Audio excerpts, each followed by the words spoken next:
Ramanuja, Myth and Reality, Chapter 3, Karnataka Rajakal Savistara Charitam. The stories relating to Ramanuja's life or myths is proved by another text called Karnataka Rajakal Savistara Charitam, published by Government of Tamil Nadu in one of their Oriental series edited by V.R. Ramachandra Dikshidhar in 1952. The editor, in his good introduction, gives an account of the Mackenzie manuscripts forming the second part of the history of Carnatic. The account was written by one Narayanan of Senji under instruction from Colonel Williams MacLeod, the then collector of Arcot Chuba, in the year 1808, 200 years ago.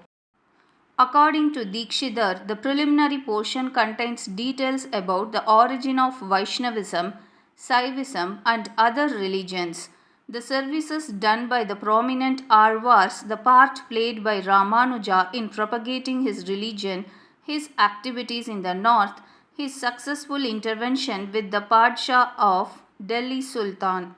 The editor frankly says he has not evaluated the historicity, as it was his task just to publish the text as found. The text shows that the events in the life of Ramanuja are narrated in such a manner that any historian will have no hesitation in rejecting them. We will not go into the details except to point out the incongruities. Ramanujacharya, that is, it is how the author of the manuscript calls Ramanuja, incarnated in the year Saka 939.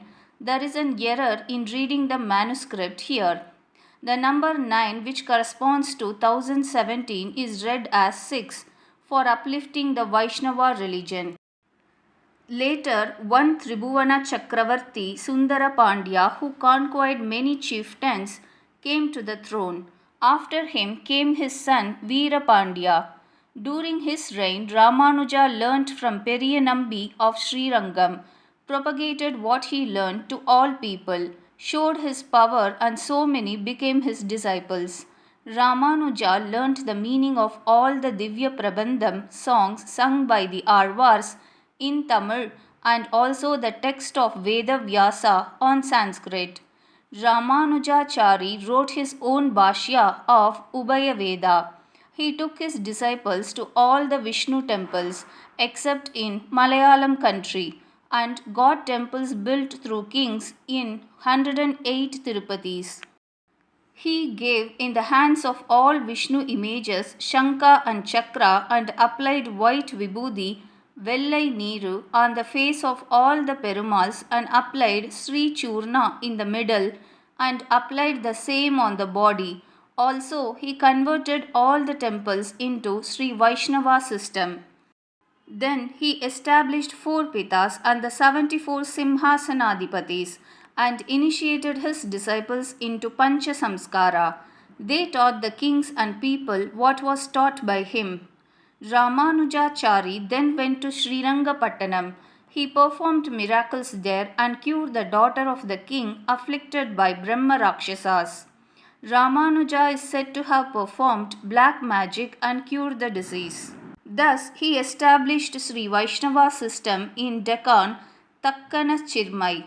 Then he went to North Vada Madurai, Gokarnam, Dwaraka, Sindh, Badari Kedaram, Ayodhya and established matas there and appointed suitable disciples as heads to perform Pancha Samskaras. While he was in the north, the king of Iran captured Delhi.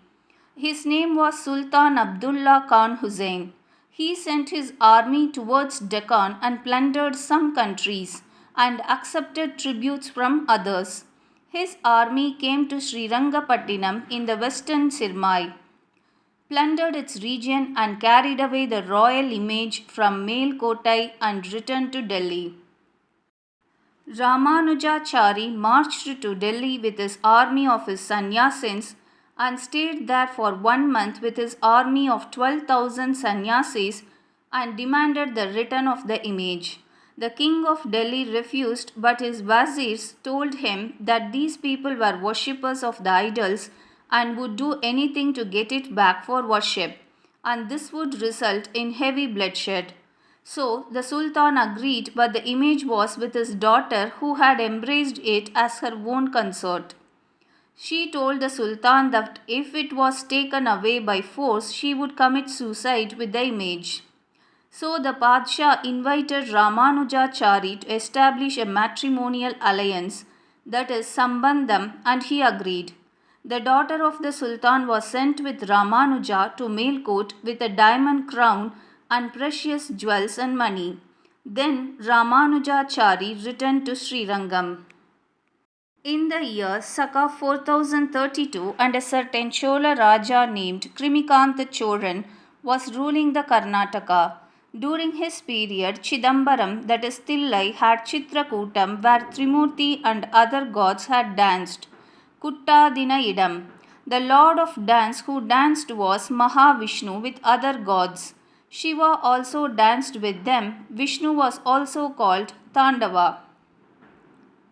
As he was Vishnu, the temple came up only for him, and the god was called Govindaraja.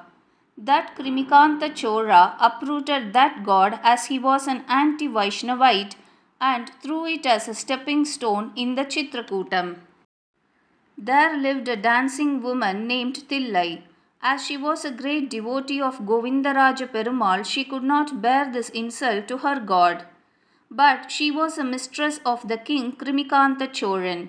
She stealthily removed the stone sculpture from the step, placed it on a boat, and through sea she brought it to Tirupati, where she got it consecrated and where it is still found. As she was afraid that the king will kill her, she committed suicide herself. The king called the people of all faiths and asked them to sign a document saying that there was no god other than Shiva. All except the Sri Vaishnavas signed.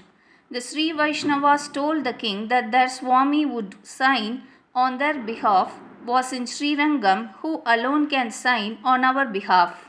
So the king sent his soldiers to fetch him. The Acharya, after having come to know this, handed Kurattarwan to the soldiers and himself escaped in the night to Srirangapattinam alone. The soldiers of Krimikonda Choran took Kurattarwan to the court. The king asked him to sign as there is none greater than Shiva. Shivat Paratparam Nasti. Kurattarwan wrote that Dronam Asti Param Tata, meaning if there is a measure as Shiva, there is a Drona measure greater than that. The king got wild and ordered to pluck the eyes of Kurattarwar. He, on the other hand, told the king, I don't want these eyes to be plucked out by a cruel man like you. So, saying, he plucked his own eyes. The king got panicky. Ramanujacharya, while staying at Srirangapattinam, died in the year Saka 1059. After Krimikonda Chora died in 570, Karikala Chora became the king of Jayamkonda Chora Desa. In this narration, there are many historical inaccuracies. Ramanuja's birth is given as Saka 939 and death as 1137. There was no Sundara Pandya or Veera Pandya ruling the Chora country during the lifetime of Ramanuja's birth. According to this account, Ramanuja is said to have died in Srirangapattinam. This is not correct, as it is known that Ramanuja died at Srirangam. No one would agree that Ramanuja went with an army of 12,000 sannyasis to Delhi to fight with the Sultan, and the claim that Ramanuja agreed to enter into matrimonial alliance with the Sultan of Delhi.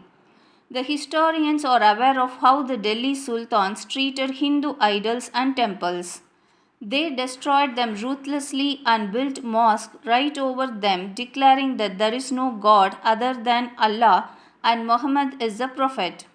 It is amusing to read this account of Ramanuja, which can be rejected summarily. Equally amusing is the account of Chidambaram temple, that it was originally only a Vishnu temple. Vishnu danced there with other gods and Shiva also danced with Vishnu.